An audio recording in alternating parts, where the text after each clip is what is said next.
Hi, I'm Tim from International Lawyers for West Papua. Today, alongside the delegation from the ULMWP, we told the Dutch Parliament about their responsibility regarding West Papua. We spoke about the international legal status of West Papua. It is a case of unfinished decolonisation and an occupied territory.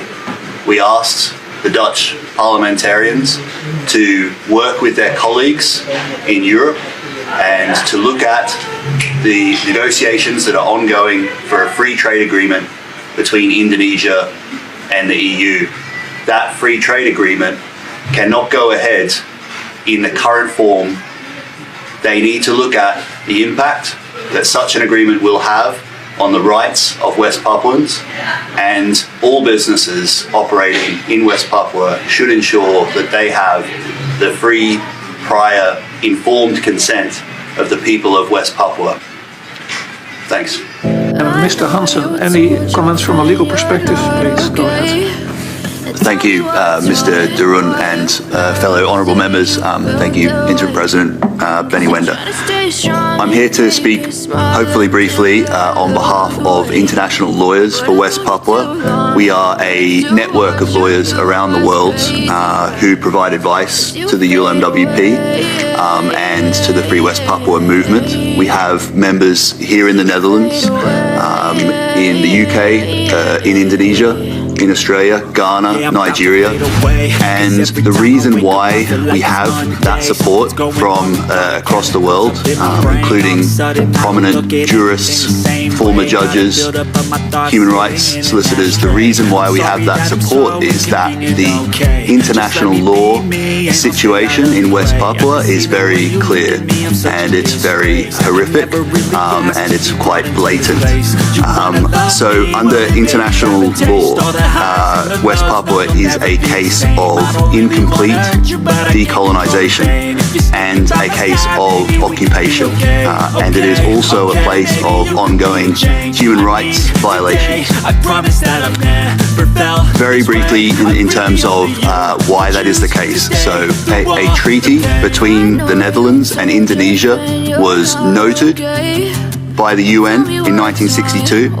A pretend referendum of barely over 1,000 people, again, was noted by the UN in 1969. And the reality is that West Papua has never exercised their international law, their legal right to self-determination, to exercise their right to self-determination. And what happened in the 1960s was a violation of the sacred trust and obligation under Article 73 of the UN Charter. It was a breach of Indonesia's treaty obligations under the Charter and of the 1962 treaty that's known as the New York Agreement.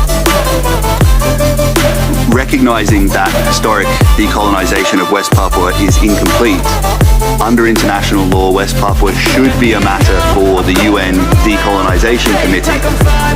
Alternatively, or simultaneously, the UN General Assembly should ask the International Court of Justice for an advisory opinion about the situation in West Papua. That big picture is important, but there are also smaller steps that can be taken today to improve the lives of people in West Papua. A visit by the UN High Commissioner for Human Rights is long overdue. The delays mentioned by Mr. Alex Sobel are highly unusual. This is not something that is seen often at all. It puts Indonesia in very, I think, uncomfortable company. And it's also worth noting that over 115 states have standing invitations, not just to the High Commissioner, but to the UN Special Procedures.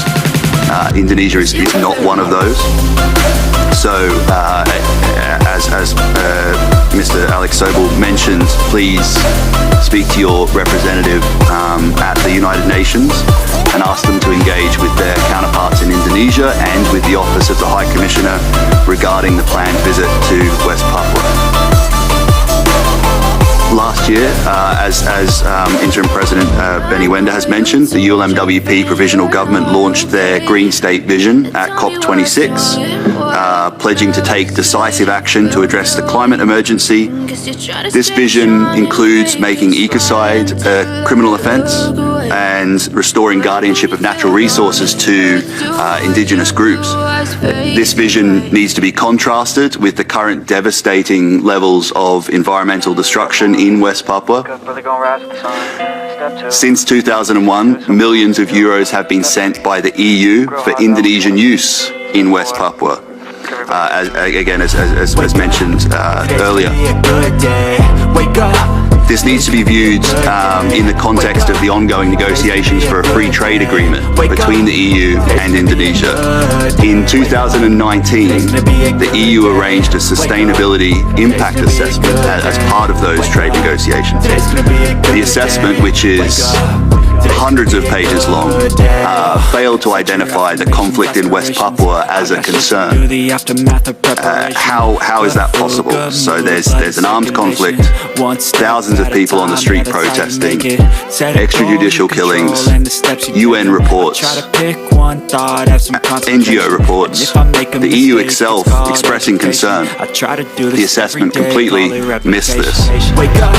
The assessment needs to be repeated. Perhaps more importantly, some elements of a free trade agreement between EU and Indonesia could be illegal.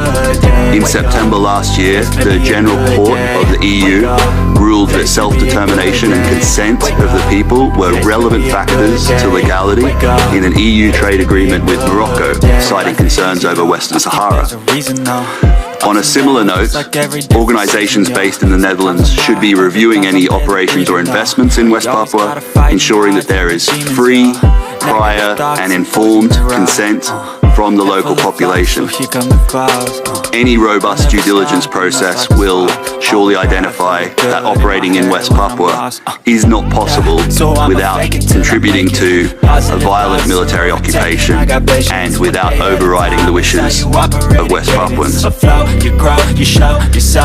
So our request in relation to that is to please work with your counterparts across the EU to pause or cancel the free trade agreement negotiations and to revisit the impact assessment in a more realistic light. Finally, representatives from the Netherlands will have an opportunity to ask Indonesian representatives questions and to make recommendations regarding their human rights records in West Papua during the upcoming 4th round Universal Periodic Review at the UN in November. Recommendations to Indonesia can be made by other states. They should include engaging with the ULMWP to find a peaceful resolution to the situation in West Papua, allowing the UN High Commissioner for Human Rights to visit West Papua, and ensuring that that visit is open, transparent, and includes unsupervised discussions with West Papuan representatives and human rights defenders. And those recommendations should also include allowing humanitarian and monitoring groups to visit, and perhaps withdrawing troops from West Papua. Please encourage your representatives to make such recommendations later this year.